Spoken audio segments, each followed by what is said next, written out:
Hello, good afternoon for those of you in Central Time. Good morning for those of you in Mountain Time. Welcome. This is Nursing Home Quality Essentials, Spotlight on Infection Prevention. So if you're joined us, you are in the right spot. As you come in, please enter your name, the name of your organization, into the chat feature. If you've been with us before, hopefully you can get that going.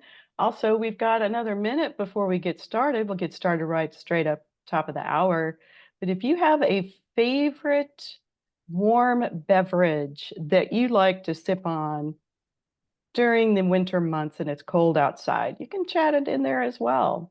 Kind of open up and let us know what you like in your cold weather warm beverages that your favorite one that you like to drink.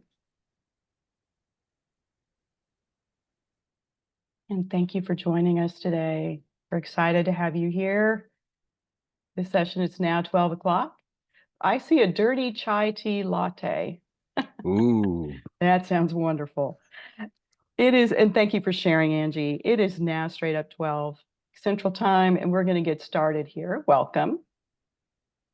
Again, as you are coming in, if you haven't already, please enter your name and your organization and where you're from in the chat feature. All right. Next slide, please. Great, thank you. Nursing Home Quality Essentials, Spotlight Infection Prevention. That's what we're doing today. The name of this session is Ensuring Resident Safety, Facility Assessment, and COVID-19 Outbreak Preparedness.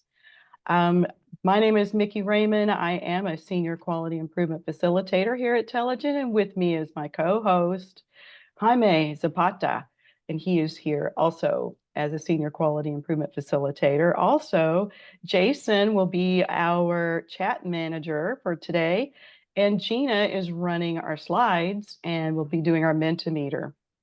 Thank you. You can move on, please. Nursing Home Essentials, a Spotlight Infection. We are hosting these every Tuesday and Thursday at 11 Mountain Time, noon on Central Time. Be sure and join us. 30-minute sessions are wonderful. Pop in. Any of your staff or your teammates can join us as well on any of these topics or infection prevention related. So be sure and let us know if you have a favorite topic that you'd like us to share with you. Next, please. All right, before we begin, be sure to add the QIConnect@telligent.com to your list of email contacts. We do offer conversation on social media as well for Facebook and LinkedIn. Okay, move on, please. Ensuring resident safety, facility assessment, and COVID-19 outbreak preparedness. And next, please. Yeah, the objectives are describe the importance of facility assessment, the requirement for it in nursing homes, define the three parts of the facility assessment for resident safety, and also identify strategies to promote COVID-19 vaccines and outbreak preparedness based on your facility assessment. Next, please. Long-term care assessment overview. Requirement, first of all, is CFR. It is a law. It is a federal regulation to have that nursing facilities will conduct, document, and review a facility-wide assessment, which includes both their resident population and the resources the facility needs to care for their resident. And the assessment will be reviewed annually and updated as needed. I'm going to read through this because it is an important piece of this presentation. The purpose for facility assessments is to evaluate your resident population.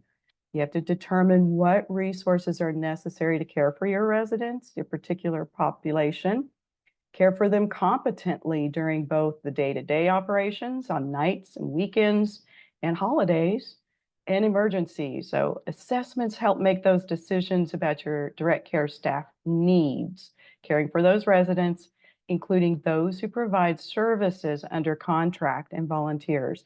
And contract services can include, for instance, therapy services contracted out from another entity, as well as your capabilities to provide services to the residents in your facility.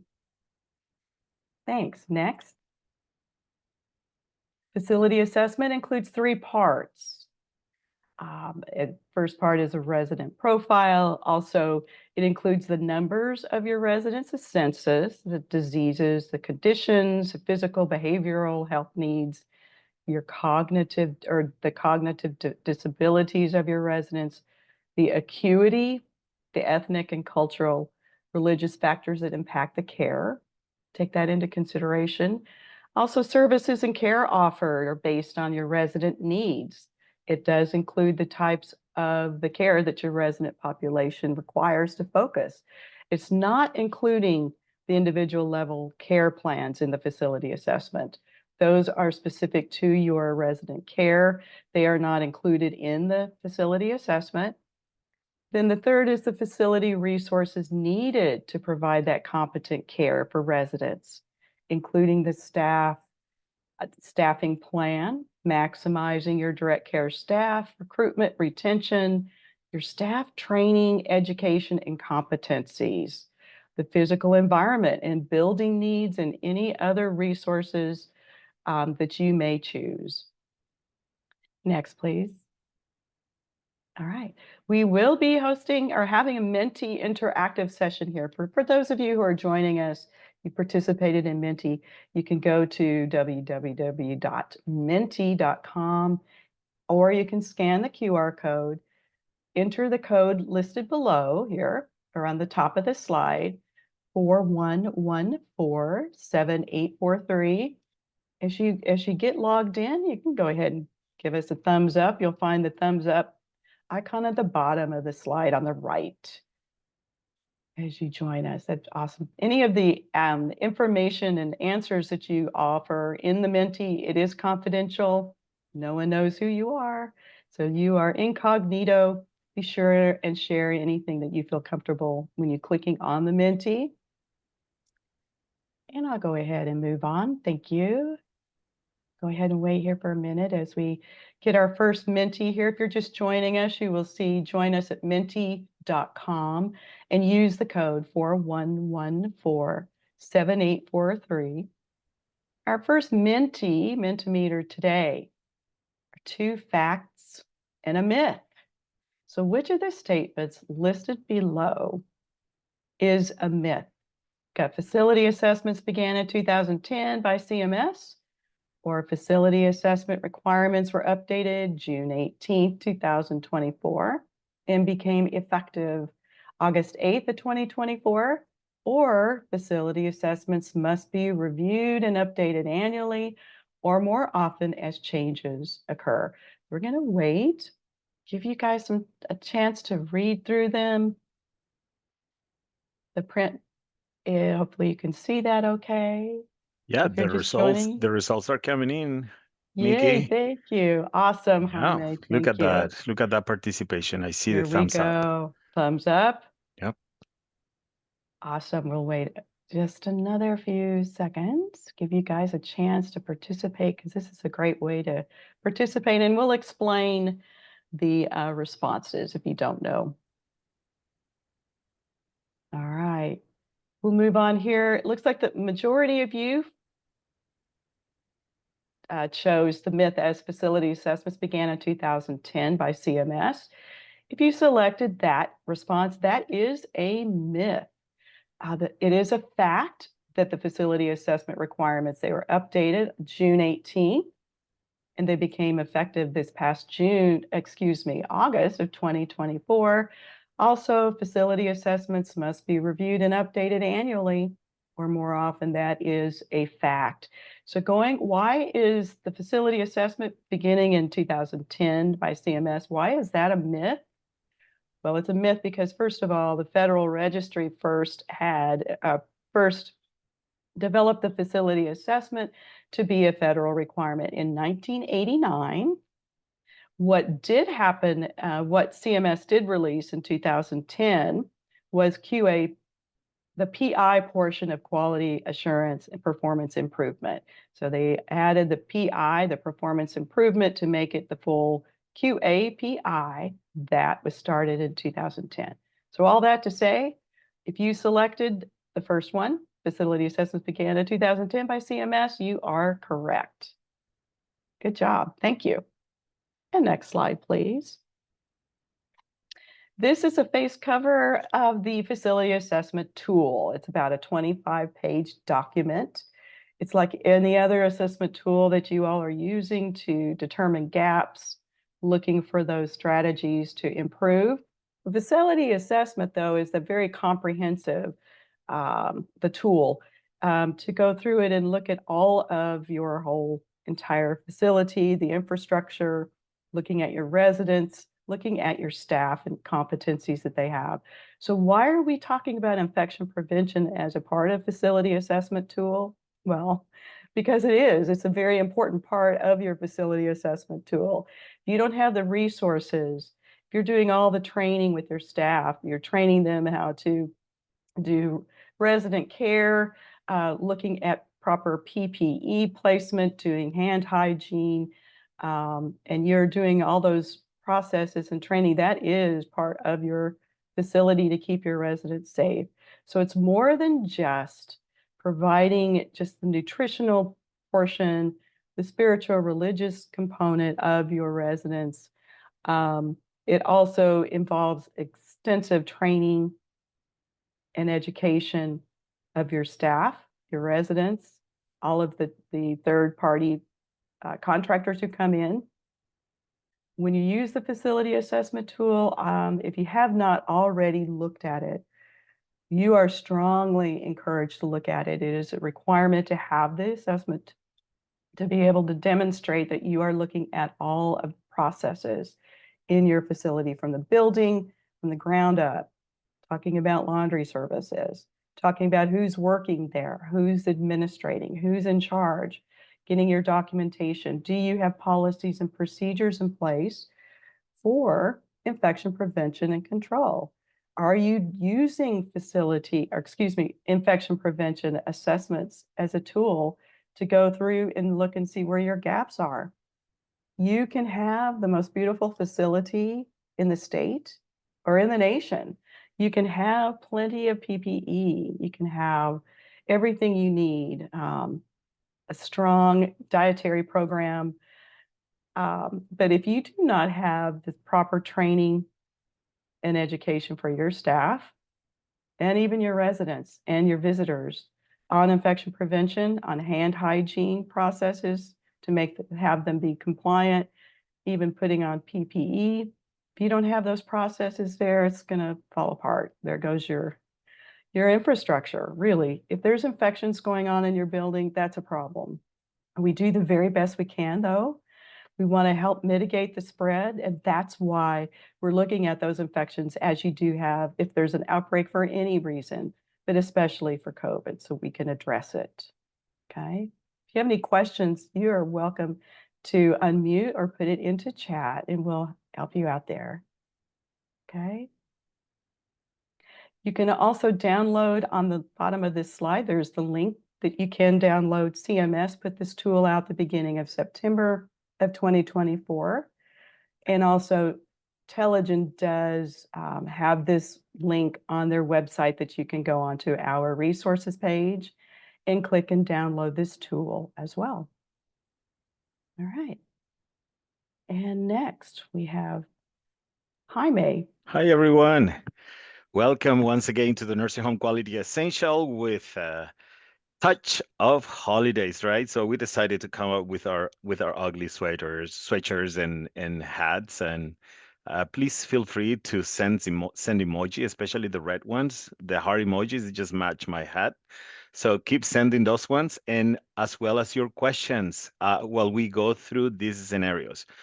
So this is a nursing home. We're going to put into practice what Nikki just said about the risk assessment, facility risk assessment, or facility assessment tools, right? So I put a scenario, and we're gonna kind of visualize why this is so important for our practices. These assessments, facility assessments, gives you a radiography of your facility and prepares you to mitigate any potential transmissible diseases that could happen at your facility, right? You are not going to get rid of the problem more likely, but you are going to reduce the possibilities of having an outbreak or the possibilities of having a cross-contamination event or things like that, right? So this is a Spring Meadows Care Center, has a population of 85 residents, and there was a survey conducted, and the surveyors found out that there was some gaps in the facility assessments when it comes to resident chronic diseases, the types of the rest of the services that is offered, and the availability of the resources, right? Which could potentially in the future compromise the safety of the residents, particularly when it comes to in vaccination efforts. So the next slide. So here it is. So we talked about three main areas in the facility assessment. One of those ones is the resident profile, right? You have on the left some of the questions that you should be including in your facility assessment. And I'm going to explain to you why the surveyors found some opportunities when it comes to assessing the residents profile. So the facilities residents are primary, as I said, they are old, elderly, 85 in numbers, with many suffering chronic conditions, right? There were diabetics in that facility, hypertense, residents, some residents with history of obstructive pulmonary disease and heart disease, right?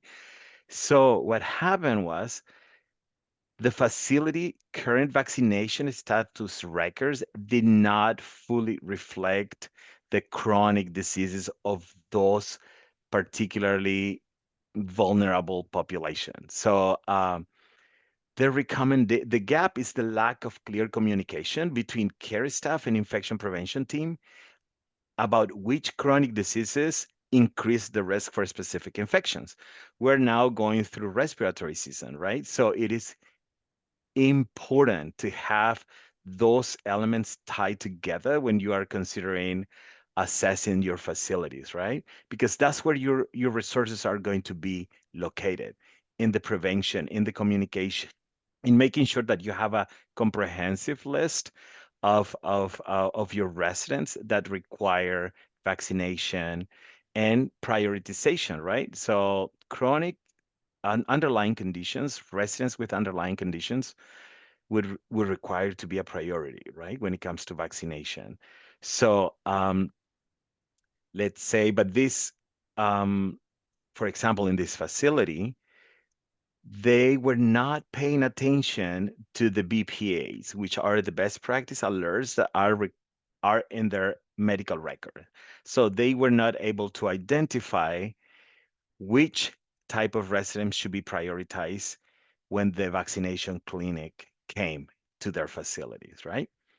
So here are some of the questions that you could definitely assess and include in your assessment. So is there a system to identify residents with high risk of infections based on their underlying condition? Do you have a system? Do you have an alert that can trigger and alert frontline staff to prioritize and let them know that these kind of populations are the priority at their facility? So the next slide. Services and care offered, right? Yes, when it comes to services and care offered, in if we are not linking those underlying conditions with the different mitigation strategies or vaccination efforts, we will not get the right people vaccinated, right?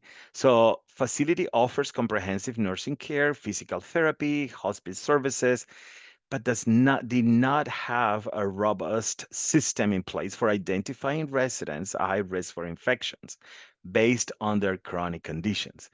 So vaccine campaigns are scheduled yearly, but there is no clear integration with the resident profiles.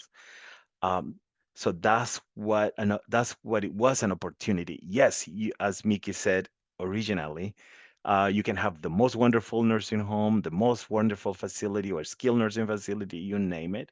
But if you are not talking to each other in and out of your facility, you might miss some opportunities when it comes to mitigating some outbreaks or high exponentially increase some of your efforts when it comes to vaccination. It's just an example here. So on the left, you have some of the questions that addresses these kind of concerns or these kind of gaps that was identified by the surveyors.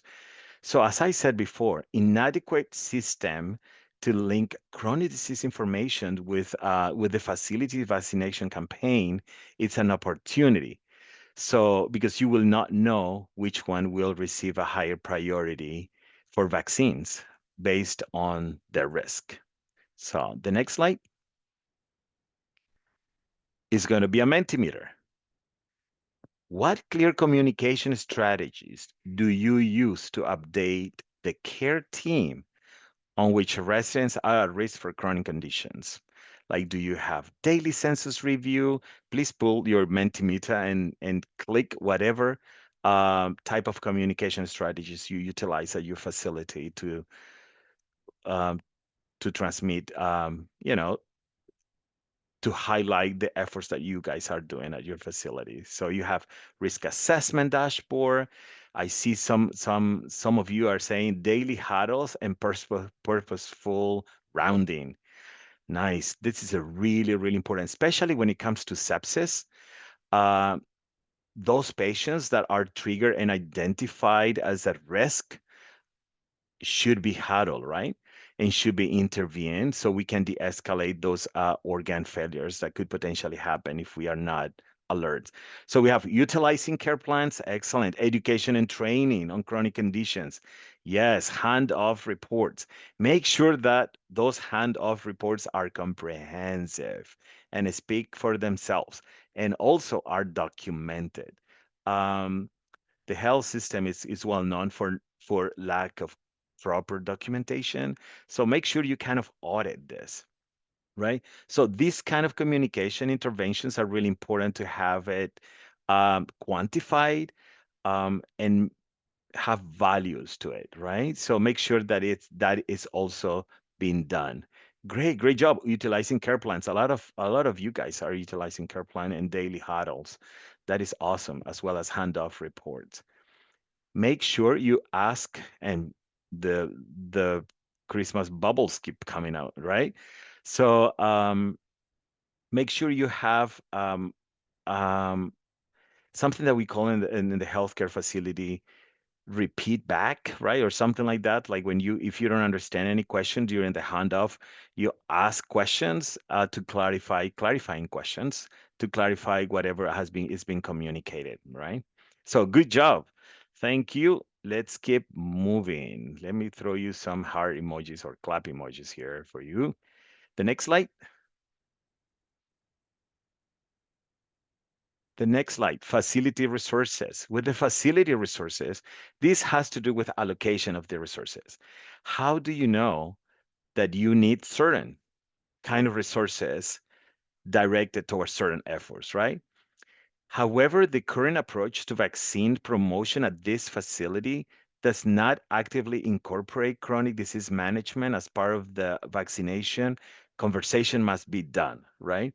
Because we need to kind of making sure that those residents with underlying conditions, and we went through this during COVID, um, we specified, or the CDC recommended, to create a line list of those residents, patients in the acute care settings, in skilled nursing facilities, or residents that had underlying conditions attached to what we were going through, right? So that was key. That was key for mitigating the effects of COVID during this time. So the resources were allocated in different directions, and it helped reduce the incidence of these specific outbreaks or this pandemic, right, in certain location, in certain areas.